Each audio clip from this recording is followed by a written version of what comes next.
निर्जला एकादशी की सच्ची कहानी जिसने सबको रुला दिया।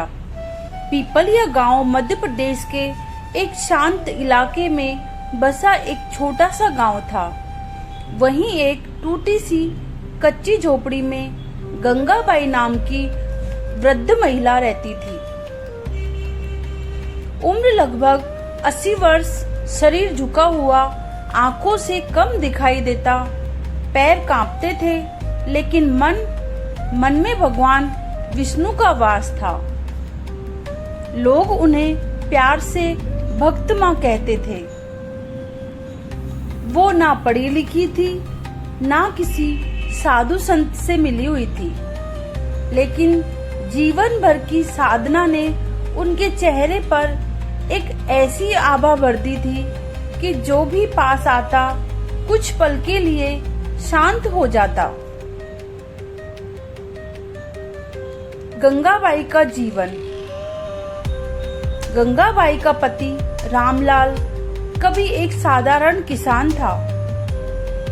दोनों ने जीवन भर मेहनत से खेती की, बच्चों को पढ़ाया, शादी ब्याह किया, पर धीरे धीरे बच्चे शहरों में बस गए और माँ को पीछे छोड़ गए।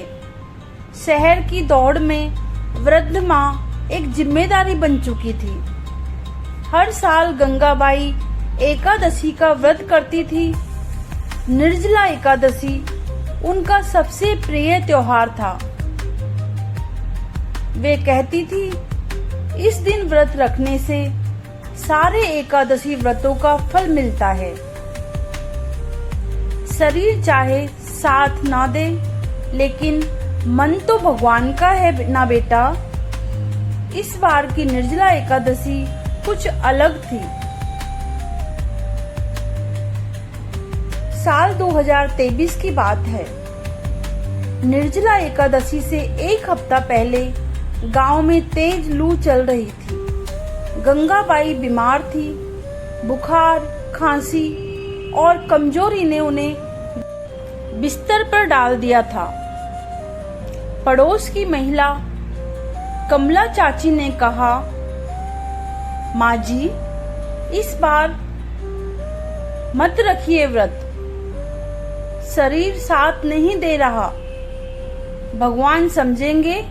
गंगाबाई मुस्कुराई, बेटी, जब प्राण निकलेंगे तभी ये शरीर मेरा साथ छोड़ेगा। जब तक सांस है व्रत भी रहेगा और भजन भी। उन्होंने अपनी मिट्टी की दीवार पर भगवान विष्णु का चित्र साफ किया। एक कोने में गाय का गोबर लीपकर छोटा सा मंदिर बनाया। वहां हर दिन तुलसी जल, दीप और राम नाम चलता। निर्जला एकादशी की रात 11 बजे से ही गंगाबाई कीर्तन करने बैठी। अकेली थी, लेकिन उनके भावों में जैसे पूरा ब्रह्मांड उपस्थित था। गोविंद बोलो, हरि गोपाल बोलो, गोविंद बोलो, हरि गोपाल बोलो। कमजोर स्वर पर गूंजती श्रद्धा। बारिश होने लगी, छत से पानी टपकने लगा। ठंडी हवा बदन में कपकपी भर रही थी, मगर गंगाबाई ने दीपक बुझने नहीं दिया।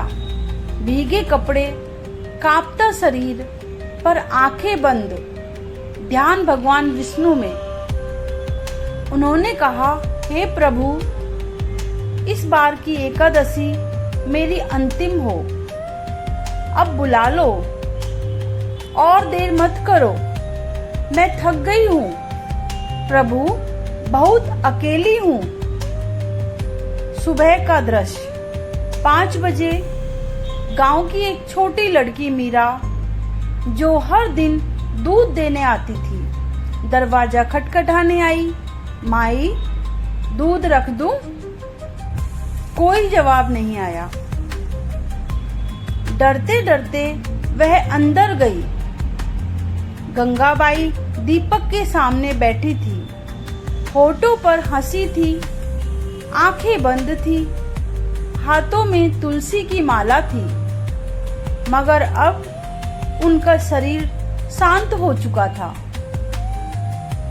गांव शोक में डूब गया। मीरा के रोने की आवाज सुनकर आसपास के लोग इकट्ठा हो गए। कमला चाची जोर से रोने लगी। माई तो साक्षात विष्णु लोक चली गई। निर्जला एकादशी पर प्रभु ने उन्हें अपने पास बुला लिया। उस दिन गांव में कोई काम नहीं हुआ। पंचायत ने घोषणा की, आज कोई खेत में नहीं जाएगा, ना हल चलेगा। आज हमारी माँ भगवान के पास गई है। चमत्कार। मृत्यु के बाद 3 दिन बाद जहाँ उनकी झोपड़ी थी, वहाँ एक छोटा सा वट वृक्ष उग गया।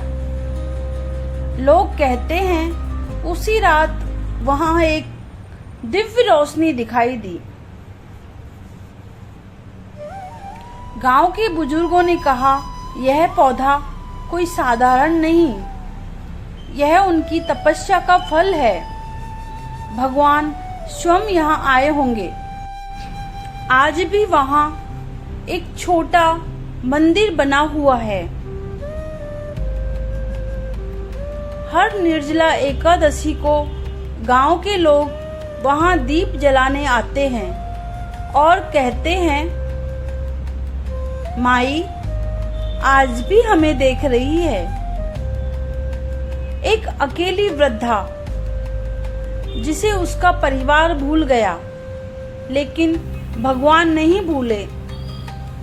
यह कहानी सिर्फ भक्ति की नहीं, निस्वार्थ प्रेम, तपस्या और मोक्ष की गाथा है। प्रिय भक्तों, अगर आपको मेरी यह कहानी पसंद आई हो तो प्लीज एक लाइक जरूर करना। राधे राधे। ओम नमः शिवाय। हर हर महादेव। जय श्री कृष्णा। जय श्री श्याम। जय श्री श्याम। ओम नमः शिवाय।